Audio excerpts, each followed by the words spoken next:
কাকু বেশি করে ঝাল দিয়ে কিন্তু একদম ঝাল ঝাল করে ফুচকা বানাও, কিন্তু তুমি তো জানো যে আমি ঝাল খেতে কত ভালোবাসি। বেশি করে তোমার দোকানে যা ঝাল আছে সব দিয়ে দাও, ঠিক আছে? দাও দাও দাও দাও। কতদিন পর ফুচকা খাবো। হ্যাঁ এই এই এই এই হ্যাঁ তুই এত ঝাল খাওয়ার কথা দোকানে বলছিস কেন? দেখ তোর ট্রাশ পাশের দোকানে দাঁড়িয়ে আছে। তোর এই ঝাল খাওয়ার কথা শুনলে না দেখবি তোকে পাত্তাও দেবে না। এমনিতে তোকে পাত্তাও দেয় না, আরোই পাত্তা দেবে না। এত ঝাল খাস না। কাকু খুব ঝাল হয়ে গেছে, একটু ঝাল কমাও, একটু ঝাল কমাও। আমি এত ঝাল খেতে পারি না, তুমি তো জানো। একদম ঝাল খায় না।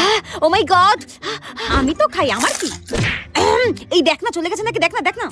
এই চলে গেছে চলে গেছে চলে গেছে চলে গেছে। ঠিক আছে কাকু তুমি এটা কি করলে? হ্যাঁ আমি তোমাকে ঝাল কম দিতে বলেছি বলে তুমি আমার সঙ্গে এমনই করলে। হ্যাঁ এই রে কাকু, ওর ফুচকায় ঝাল কম দিয়েছে বলে আবার ঝগড়া না করে বসে। তুমিও না কাকু, দাও তো মোটে 20 টাকা 6টা ফুচকা, তার মধ্যে তুমি আমার 2টো ফুচকা জলে ফেলে দিলে। হ্যাঁ আমাকে তুমি আরো ফুচকা দেবে, ওই 2টো ফুচকা বাদ। হ্যাঁ আরো দাও।